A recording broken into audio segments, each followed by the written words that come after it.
entusiasmo desse conselho interior que ilumina a minha vida.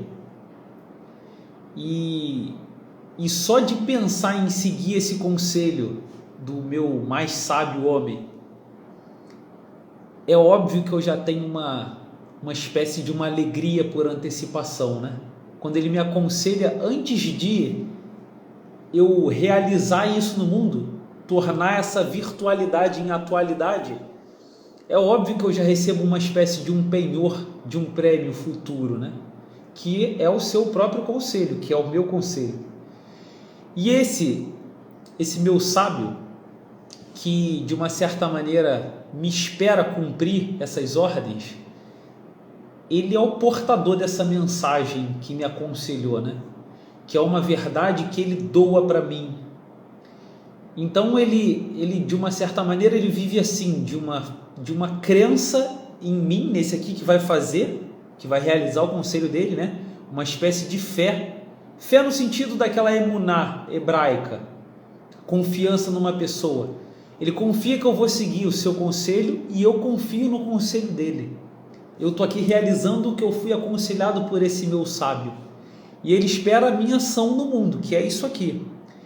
E ele se derrama em mim, quase que se doando, para que ele morrendo eu possa viver a vida dele. Esse meu pai interior carrega esses 3 grandes dons, né? Essas 3 grandes virtudes: uma confiança no sentido dessa, uma fé, essa espera em mim, uma esperança, e essa doação, né? Essa caridade interior. Uma fé, uma esperança e uma caridade desse pai sábio meu interior. E de uma certa maneira só eu posso conhecê-lo, né? Só eu que estou aqui junto dele. E só ele que pode me conhecer. Afinal de contas, nós somos um só. Ele, eu e a relação entre esses dois. Sou eu, né? O ser humano com essas 3 pessoas interiores. Não é exatamente assim que a gente se sente, por exemplo, quando uma pessoa tenta julgar a gente, julgar o que a gente pensa e fala. Aí a gente simplesmente percebe que ela não sabe nada sobre a gente, ou então que o sabe é muito pouco, porque eu tenho uma vida interior que é gigante, é um universo.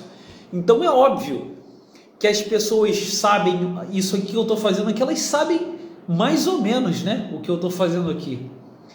Eu vivo aqui dentro de mim o dia inteiro. De uma certa maneira, até quando eu durmo, o meu coração, essa minha consciência ainda vela, porque ela fica testando, né? Testando o ator que está descansando ali, ela fica testando esse ator no mundo. É isso que acontece no sonho, por exemplo, quando você morre, você se alegra, você se empolga. Esse seu eu interior sábio, esse seu pai, ele está organizando você e fazendo testes, de forma que quando você acorda parece que você viveu intensamente e que você ganhou aptidões e capacidades e medidas novas, como se você tivesse jogado um videogame. Lá no videogame você não testa tudo, e se você faz errado e morre, tu tá ali, não aconteceu nada contigo, mas você já sabe que se fizer aquilo vai dar errado de novo, então você tenta fazer diferente. Mas vamos deixar isso para um outro dia. A gente fala de sonhos, sobre teste, videogame, leitura de uma biografia, e a gente vai ver como isso funciona no enriquecimento da nossa imaginação. Agora é importante que a gente fale desse grande poder. Essa capacidade dessa nossa consciência, dessa nossa sabedoria interior, ela pode ser muito bem representada por uma história que eu já mencionei, daquela mulher que viveu momentos fantásticos com o marido dela, quando eles se conheceram, namoraram, casaram, presenciaram o nascimento do filho e viveram uma vida comum, cheia de grandes momentos marcantes que davam o sentido da vida dela, uma grande alegria. E num determinado momento da vida dessa mulher, ela descobriu que o marido dela a traía, que tinha outra mulher, outros filhos. E naquele momento, olha essa capacidade dessa mulher.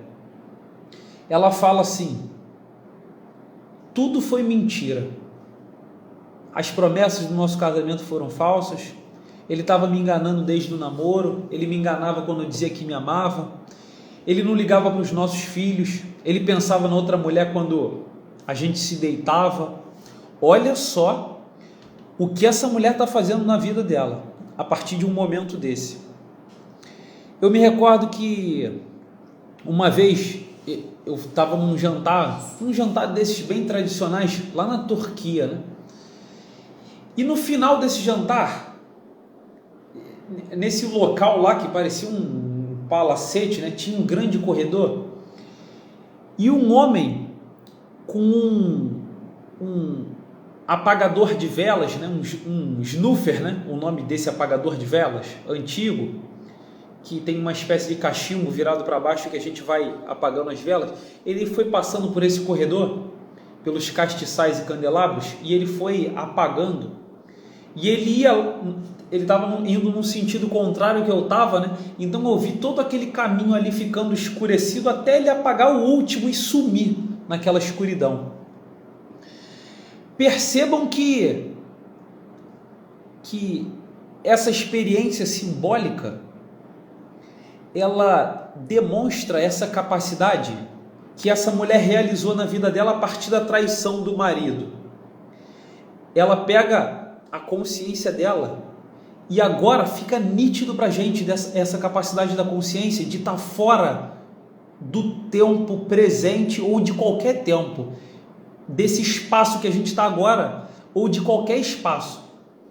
E muito além, ela pode ir muito além, na verdade, até da minha memória, né? Porque eu posso ressignificar qualquer fato da história nisso. Então, essa mulher, ela pegou a consciência dela, que tem essa capacidade de, na vida, ter uma espécie de onipresença, né? De poder estar presente em todos os momentos da nossa história, do mundo. Tem uma espécie de onisciência, porque parece que ela conhece todos os fatos, até mesmo os que estão fora da nossa vida. E ela também parece que tem uma onipotência de chegar lá naquele fato passado que já estava até de certa forma estabilizado e modificá-lo. Eu acabei de mostrar com a história dessa mulher para vocês uma potência destruidora, né? Um poder que ela fez na vida dela que foi destruidor. Essa capacidade que nós temos em nós, ela pode ser percebida com maior precisão quando você, em um determinado momento da vida, com um fato desses que eu citei como sendo traição, mas que pode ser um outro fato, que faz você passear pela vida para ressignificar aquele fato através do que está acontecendo naquele momento, que pode ser uma experiência de morte, uma experiência de nascimento, uma grande mudança de vida através de um novo trabalho, de um grande amor. A gente faz esse caminho, a gente pega esse nosso instrumento, essa nossa pessoa que tem essa capacidade, e faz esse itinerário. Esse meu pai interior, nesse caso dessa mulher aí, esse pai interior dela, esse conselheiro, ele passeou pela vida dela destruindo tudo, não foi isso? Então o filho, que é ela, que atua no mundo, olha para a consciência dela, e o que a consciência dela fez na vida dela? Apagou tudo. Ela apagou todas as luzes da vida dela. E, de uma certa maneira, vai se entristecendo, né? Vai apagando, vai tirando o ordenamento da vida e todo o sentido, no sentido de caminho mesmo, que ela tomou na vida, vai destruindo isso, vai destruindo a seta que norteia a vida dela. Essa moça que eu falei para vocês, ela se matou, né?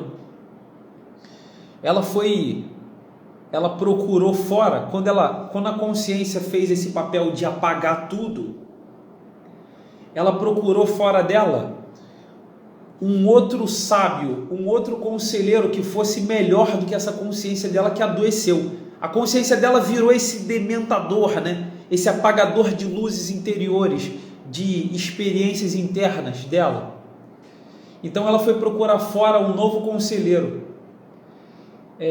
O que acontece na verdade é que ela foi para uma terapia freudiana dessas daí, que nada mais fez do que seguir o próprio conselho que o Freud escreve nos escritos dele, do final do tratamento dele, que é o suicídio, e até mesmo que ele fez na vida dele, né?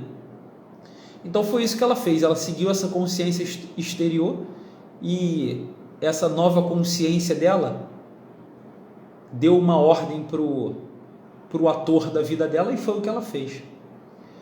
Em sentido contrário à experiência dessa mulher, existe aquele homem que naquele mesmo jantar, no início do jantar, passeou pelo corredor escuro com uma vela, não mais com um apagador de velas, mas com uma vela. E ele foi andando e acendendo aquelas velas dos castiçais, dos candelabros, e a gente foi conhecendo aquele corredor foi ganhando um sentido total, e a gente foi vendo a finalidade daquilo ali. A filosofia, durante a história, chamou isso, na vida de um homem, de ouro do amores, quando descobriu o que Santo Agostinho estava fazendo quando ele escreveu o seu livro das Confissões, né? O livro mais lido no Ocidente durante 1000 anos, a sua autobiografia. Santo Agostinho pegou aquele coração dele que ficou em chamas e passeou pela vida dele, desde o momento que ele cita um bebê Agostinho no colo da sua mãe sendo amamentado. Olha que ele está além da memória dele, tá? Ele está caminhando pela memória da mãe, e ele veio desde essa memória acendendo todas as luzes a partir de um fato que aconteceu na vida dele quando ele tinha lá seus 32 anos, né? Então de repente ele parou ali, a vida dele se iluminou, e ele foi lá no início da vida para acender todo aquele corredor de luzes que estava tudo apagado, que estava caótico, sem sentido. Ele caminhou pelo mundo com o coração na mão, em chamas, acendendo todas as velas que iam se consumir, que iam ganhar um grande sentido e virar uma grande labareda. Isso é importante, esse simbolismo é importante, porque o fogo, ele tem a capacidade de transformar tudo em fogo, né? Então, o que é essa capacidade na nossa vida? É a capacidade que eu falei para vocês, que transforma o momento do nosso café, o momento do nosso descanso, o momento da nossa atividade com a família, do nosso trabalho. É o que transforma tudo isso, uma chama, tudo em fogo, porque tudo tem o mesmo sentido, o mesmo caminho, como se a vida fosse uma chama só. Ele muda todas as naturezas e todas as substâncias nele mesmo. Não é isso que o fogo faz? E essa luz, ela, de uma certa maneira, ela responde àquela descoberta de Einstein sobre a relatividade restrita. Você só consegue viajar na velocidade da luz se você se tornar a própria luz, né? Então é o espaço e o tempo que se dobram e se movimentam, e a luz que permanece imutável, imóvel, como a consciência. Percebam agora a mudança agora que eu faço aqui na consciência.